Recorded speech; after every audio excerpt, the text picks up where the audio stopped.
Yeah, I grew up in the church, but you know, just like everyone that thinks through things as they get older, there's a lot of questions and a lot of skepticism. And of course, I went through that. Tattooing was never one of the rebellions that I got hooked into during that time. I'd actually gone through that phase and was well on my way into tattooing, coming back into the Christian faith. So I think the one person that kind of stood out that sort of defined the moment of what I liked about tattoos was the picture of Lars Fredriksson. I don't remember which Rancid album it was. It was on the cover on the inside, but he had a lot of traditional style tattoos, and at the time that's what, you know, to me tattooing was just those old sailor designs, you know. My first tattoo, I got it from a guy named Tim Bonagario. He worked over at Tornado Tattoo 2, and I got a symbol, the crucified symbol. It was the nails that made the cross, and then the crown that made, or the thorns that made the crown, you know. And then from then on, man, it was just like, that opened the floodgates, you know. I was getting tons of tattoos from Tornado 1 and Little 5 Points. Obviously was hanging out there way too much, getting way too many tattoos out there. A guy named Mark McGee, he played guitar for the Anti-Heroes, was about to go on tour and they needed a replacement. And I've been up there so much. Gary Yoxen, the owner, and Rob Knight, the guy that was doing most of my tattoos, they approached me to see if I wanted to apprentice. And then I accepted and been doing it ever since.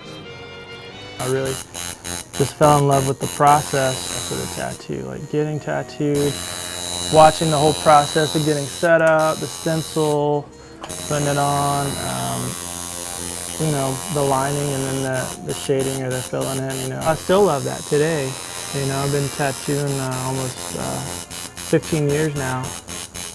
And the thing that I've really come to enjoy and really love most about tattooing is just the interaction I have with my clients. You know, like, I'm really fascinated with people and their stories and their backgrounds and different ideas and opinions, and it's just cool to interact with that, you know. I really get to do something really rad, which is tattooing, which is, you know, the main goal, but also I get to interact with people, and you know, it's a different situation every day, you know. And I think the way that my faith plays a role today with me is all-encompassing, you know. It's not just limited to tattoo, and not just limited to my art and all that, you know, but it's just a way of living, and it's also a way of relating to people, you know. Of course, my desire is to do the best I can do in everything, and customer service to me is something that comes first and foremost. You know, I'm more interested in giving them a product that they want as opposed to trying to sell them something on I'd, you know, want to put in my portfolio.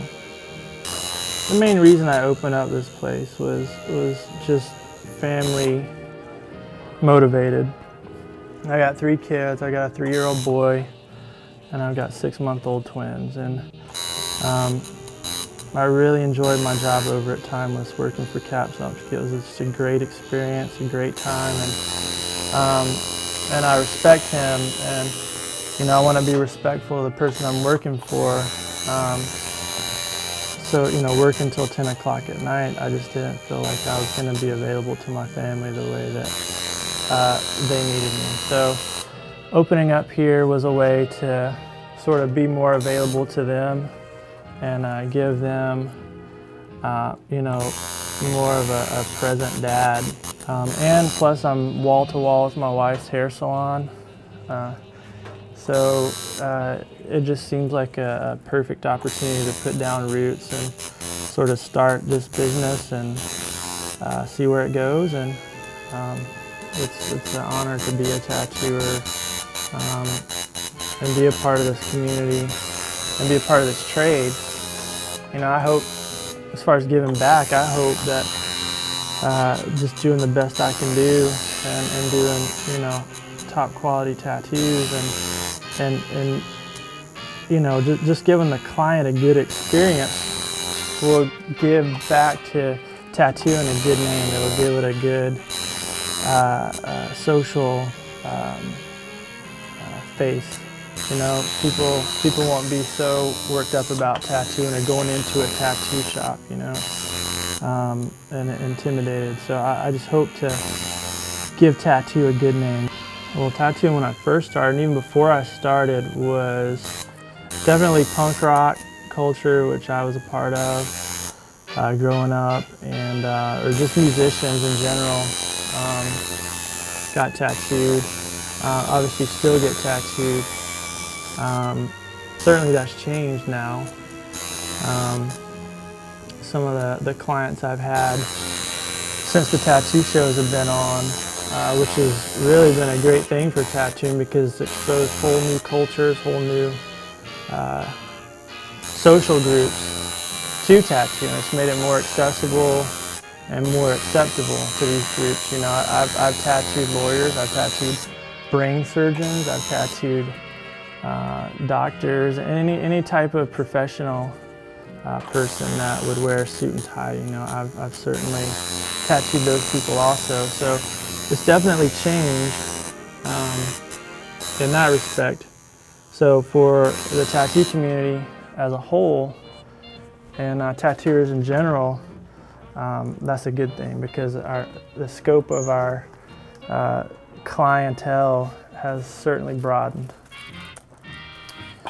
You know, I think tattoo is here to stay. I really do. You know, I mean, tattooing's been around for a really long time. It's been through a lot of things. It's been through all types of recessions, depression, and so forth and so on. And tattooing's always hung around. I think it's going to be one of those